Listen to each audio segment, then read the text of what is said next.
Hi guys, how are you? So as I stated in the other video that I just posted, You're Going to Blossom, I mentioned that I have another message for you guys relating to that video.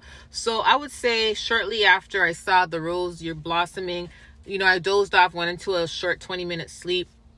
As I was waking up, I did see a snake. I didn't see the head of the snake, but I saw the body slithering very slowly, and seeing the pattern of the snake let me know that it was a python. Okay, then I got the confirmation that the message about the snake relates to the message yesterday that I posted for you guys, and the title of that is First Elevate, Then Evacuate.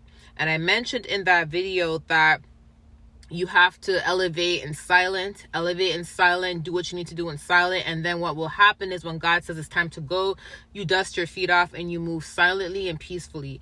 And I did see a lot of people saying that they felt selfish for doing that. Even though the tension may have been negative, even though the people around them may have been negative, even though the energy didn't feel good, and there may have been witchcraft and warfare, they still felt some type of way, just removing themselves silently and moving forward towards their breakthroughs. And I totally understand, like, who wants to pick up and leave your friends or your family or your community or whatever, when God starts to bless you? Who wants to do that? Nobody wants to do that, but it's out of safety purposes. And it's not to say you have to live in fear. No, I'm not saying this to put fear in you or to make you think you have to live in fear. When God is giving you specific instructions, best believe it's because God knows the mind. He weighs the mind, the motive, and the hearts of people. And people will stoop to the lowest of the low when they see that God is blessing you. People will surprise you with their behavior. You get what I'm saying?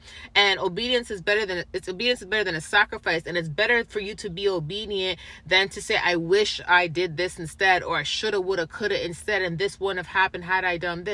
And I'm going to give you some references. So I know a lot of you guys feel like it may be selfish for you to elevate silently and then move out or move up or move somewhere and kind of reduce yourself and not be around other people. But at the same time, you have to think about your purpose. You got to think about your life. You got to think about all the suffering that you've already endured, all the sacrifices you've already made for people who don't even appreciate your sacrifices. You get what I'm saying?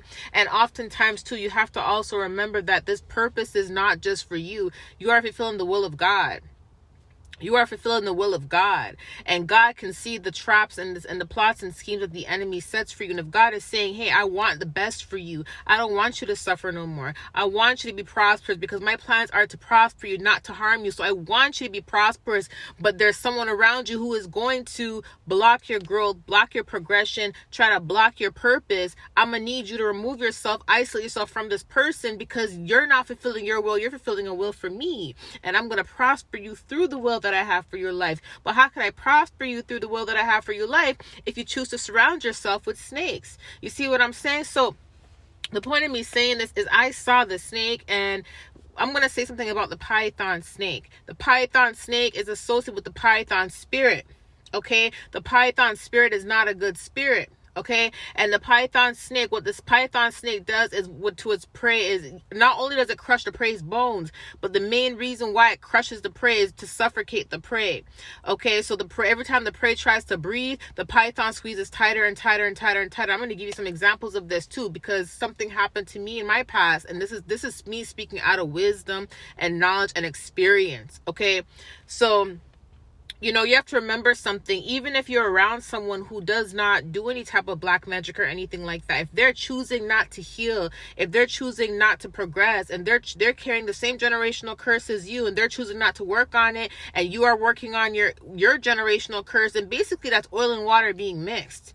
Do you see what I'm saying? That's you having a clean car in a dirty environment, or a clean home with a dirty fridge or a dirty room. Do you see what I'm saying? You're trying to clean out your house. You're not trying to, contaminate your purpose, contaminate your blessings. And you have to remember, if people are not willing to change and grow, you can't block yourself and you can't keep yourself stagnant because they don't want to grow. That's not your fault. This is God's purpose for your life. This ain't your decision. This is God's purpose for your life. This is God's will through you. Okay, look what happened in the Bible. Joseph's own brothers sold him. Okay, Cain killed his own brother. Okay, there's something that was on the media today. This celebrity, I forgot his name, but he killed his own nephew over money, over greed, over selfishness. You see what I'm saying? There's a video on the internet floating around of a bride whose best friend poisoned her the night before of her wedding, but she made it through and still got married. People will surprise you.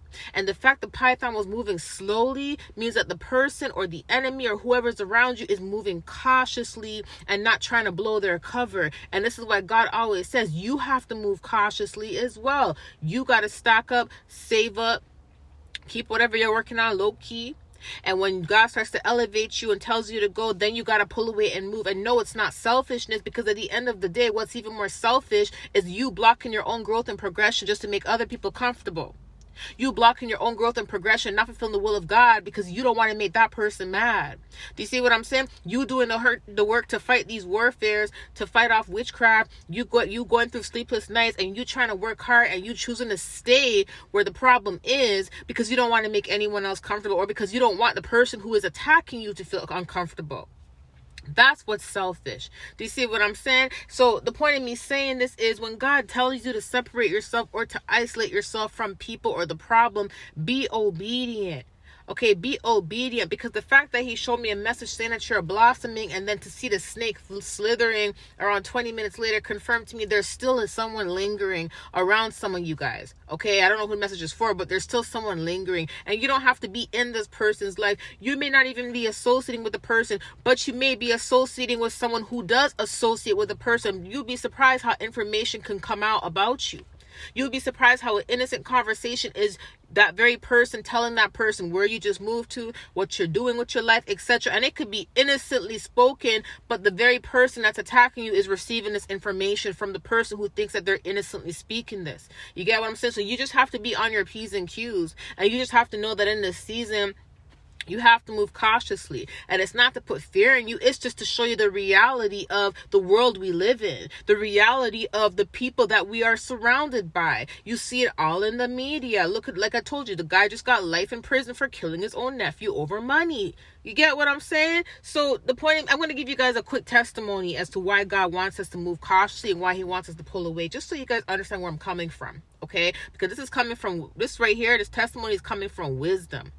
Okay, coming from wisdom and understanding and growth. 2019, I was not on the best path, but I was doing really good. Okay, I was doing really good financially, emotionally, and mentally. And even though I was going through warfare and stuff, it was not as bad as it was in 2016. And I was actually able to still prosper. So I decided to take my brother and my sister on vacation. And let me tell you something. When I took my brother and sister on vacation, we went for 7 days to Mexico. And the first 5 days of my trip, I've never laughed so much like that in a very long time. I had a blast. Okay, what I mean a blast. I was doing good. I was healthy. I was making good income. I'm taking my brother and sister out on a trip. I was enjoying myself. I'm doing things that I never thought I would ever be able to do. I was prospering. Mind you, months before that, I just left a family member's home who's been attacking me, and I was going through a lot of warfare and witchcraft in that home. And when I left that home, I started to prosper. I started to blossom. I started to grow. Okay, so now this is like 2 days before the ending of the trip now. Okay, the evening, my brother told me to talk to this family member on the phone just to say hi, and I said, okay, fine, I'll do it. I've been avoiding it the whole 5 days, but I'm like, fine, I'll do it. My trip's almost done. Let me say hi. I started to talk to the family member, and guess what I started to do? I started to go into what I'm working on, my businesses, how good I'm doing, and etc. Only because I thought we were having an innocent conversation. Only because I was still in denial. Even though I knew something was off, and when I left the house, I was blossoming, and I knew that I was supposed to leave, and I knew there was an association with my attacker, with this person, I still chose to open up about my life because I really felt comfortable on the phone with this person. I thought this person was really proud of me and really wanted to see the best for me, right? So let me tell you something. So after I got off the phone, I started to feel kind of weird, but I still tried to enjoy my evening. Throughout the night, I couldn't sleep properly. The next morning, around like 10 a.m., I started shaking. I started shivering. And when magic hits you, when the magic really hits you, it feels like someone put you in a big ice bucket. The way you're trembling when you're on the bed or on the floor, you would think that you were in a whole ice bucket. Okay, you would think that you were in a whole pool of ice water. I was trembling. My sister had to pull out the Bible and pray for me. And I knew right there that the person that was on the phone was the one that either attacked me, or the person on the phone was associated with somebody who was attacking me and went back and brought my information back to that person. Hence why the next day I woke up and I was trembling. I couldn't breathe. It felt like I was suffocating. It was horrible. My sister had to pull out the Bible and pray for me, and it felt like I was literally being sucked in. Like my chest was getting tight. You can tell that there was a python spirit. I'm like, this person sent a whole duppy on my vacation, okay? Sent a whole duppy the last 2 days of my vacation, and my throat was getting tight. My chest was burning up. This was hardcore magic hitting me. Not like 2016, but it was fire hitting me, okay? And my brother was able to literally witness it. And that started to happen when I got on the phone with the person and told the person what I was doing, my business, everything that was blossoming for me. And I literally heard out the person's mouth, I'm so proud of you. The next day I'm getting attacked. Okay. The last 2 days of my vacation was the most miserable part of the vacation. Not only that, I was even having panic attacks in the airport. And even when I got in the plane, they had to sit me in the front with more space because I felt like I was going to literally suffocate. I could not breathe. That was a whole python spirit. You get what I'm saying? So let me tell you something. Once I got home, everything fell apart. Things did not come back together until months after. A couple months after, things start to fall back into place. So remember, I was at this person's home. I was going through the exact same experiences at her home. I was not doing well. My business was not growing. I was breaking all of my face. Things were going so bad for me. Once I left, I saved my money and left. I started to blossom. I did not talk to this person for almost 1.5 years, and my life was blossoming. The one time I decided to talk to this person, everything fell apart the next day after I talked to this person. Not only that, but my brother also knew where I lived, and everything in my home was falling apart, and I literally had to move like 6-7 months later.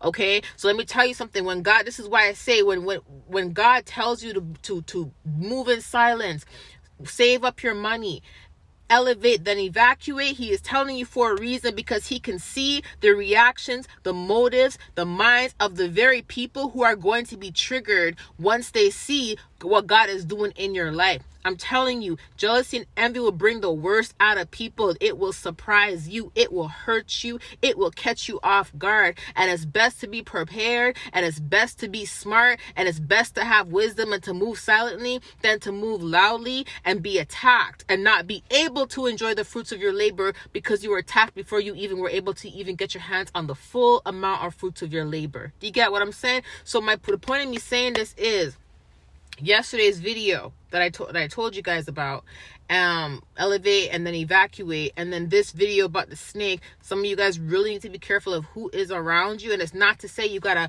cut off people for life, no, but you have to just move smartly. And once you get to a position to where, okay, God is elevating you, God is moving you up, now you can decide on who is going to be in your circle. You may not even have anyone in your circle. Do you see what I'm saying? But you will see the difference when you are pulled away, when God pulls you away from the people, the environments, the places and things that were contaminated, that was filled with witchcraft, and you will see how beautiful your life will actually blossom, and you will see exactly what I'm talking about. Okay, anyways, I love you guys. I'm just giving you the confirmation. I'll talk to you soon. Bye.